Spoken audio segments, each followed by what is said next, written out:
kembali lagi bersama aku, Maria Prilin, di Fakta Edukasi. Nah, teman-teman edukasi semua, kalian pasti udah sering banget dengar sistem atau istilah SKS nih, atau sistem kebut semalam. Siapa nih di sini di antara kalian siswa atau mahasiswa yang rajin untuk melakukan SKS? Aku juga dulu pas zaman kuliah, pas zaman sekolah tuh sering banget nih SKS atau sistem kebut semalam. Nggak tahu kenapa ya, kalian setuju apa enggak, tapi kalau misalnya kita SKS tuh rasanya idenya lebih keluar gitu. Kita lebih kepacu untuk belajar. Jadinya ketika masih lama, kitanya malah nunggu-nunggu atau menunda-nunda. Nah, menunda-nunda itu sendiri ternyata disebut juga dengan nama prokrastinasi. Jadi teman-teman semua penasaran nggak sih apa itu fakta di balik kata prokrastinasi ini? Tonton video ini sampai habis ya. Nah, teman-teman semua tahu nggak sih sebenarnya prokrastinasi itu sendiri berasal dari bahasa Latin nih. Ada yang tahu apa? Nah, sebenarnya mirip dengan bahasa Inggrisnya, yaitu procrastination atau procrastination. Nanti kalian boleh baca sendiri di bawah.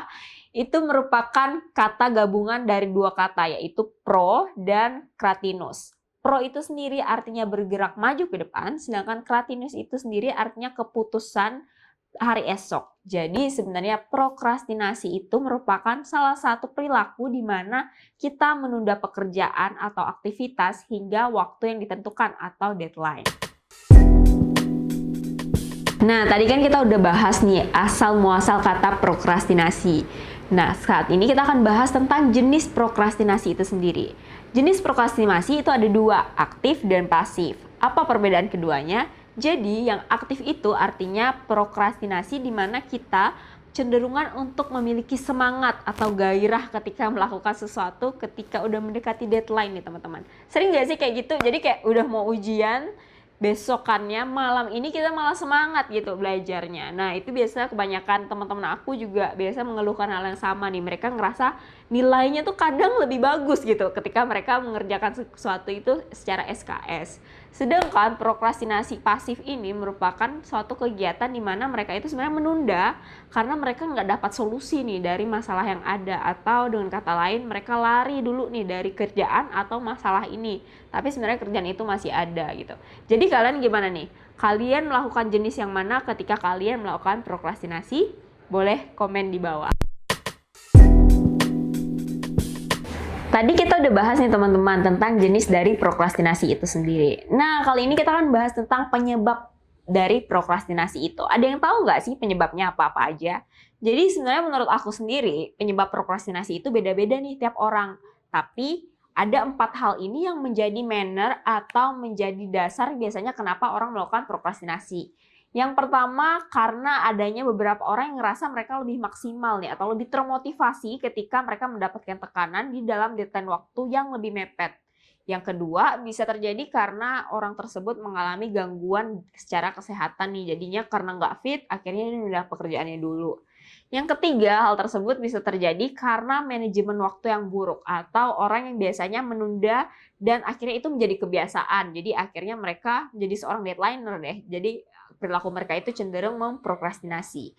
Dan yang terakhir, hal tersebut juga bisa dipengaruhi oleh ketidaktahuannya kita nih. Mulai dari mana ya supaya kita bisa menyelesaikan tugas tersebut sehingga akhirnya kita menunda pekerjaan tersebut. Nah, teman-teman tadi kan udah tahu nih penyebabnya apa. Sekarang kita akan ngebahas tentang gimana sih cara mengatasinya. Yang pertama yaitu membuat target. Teman-teman semua pasti udah akrab banget nih sama yang namanya to-do list atau daftar aktivitas-aktivitas yang akan kita lakukan.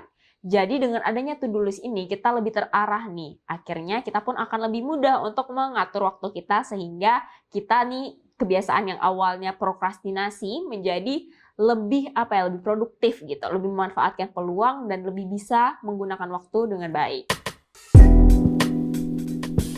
Yang kedua adalah mengubah mindset. Nah, teman-teman biasanya procrastinator itu lebih suka untuk cenderung menunda-nunda dan mereka lebih nggak bisa nih lihat nanti penyebabnya atau akibatnya apa ya gitu.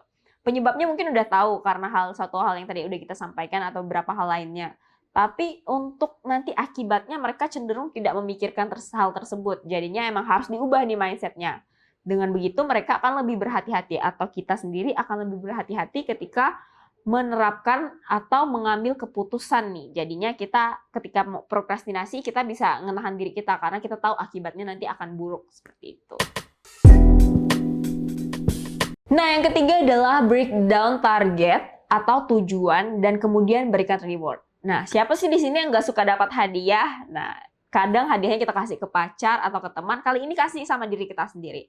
Ketika kita berhasil untuk breakdown kira-kira target besar kita nih, misalkan contohnya target aku adalah aku pengen dapat nilai 100 pada saat ulangan matematika.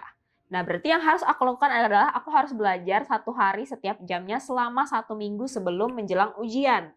Dengan demikian, kalau kita udah breakdown dan kita udah memenuhi hal tersebut, maka kita akan lebih mudah untuk achieve yang namanya kita punya target atau tujuan tersebut. Selain itu, ketika kita udah berhasil nih, kita kasih reward sama diri kita sendiri. Jadinya kita lebih termotivasi lagi, sehingga kita tidak memiliki kebiasaan prokrastinasi untuk sesuatu yang menurut kita penting. Nah, hal terakhir yang bisa dilakukan adalah menghindari distraksi. Siapa nih di sini yang sering banget ke distract gitu kan? Bahasa anak zaman sekarang ke distract gitu. Ketika ngerjain sesuatu niatnya sih pengen istirahat, ngeliatin Instagram selama 2 menit. Tahu-taunya jadi 2 jam gitu. Jadi memang namanya kontrol diri itu merupakan salah satu hal penting teman-teman. Jadi kita harus tahu kira-kira HP kita ini bisa nggak mendistraksi kita, menjadi distraksi buat kita. Kalau iya, ya udah singkirin dulu sementara gitu. Sampai kita memenuhi tanggung jawab kita udah memenuhi target kita, baru kita akhirnya balik lagi ke mungkin sosial media atau ke hal-hal yang kita senangi.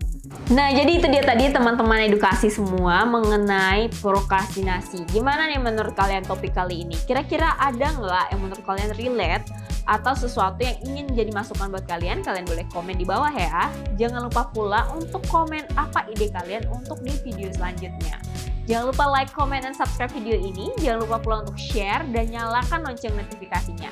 Aku Maria Prilin, sampai jumpa lagi di video selanjutnya. Bye!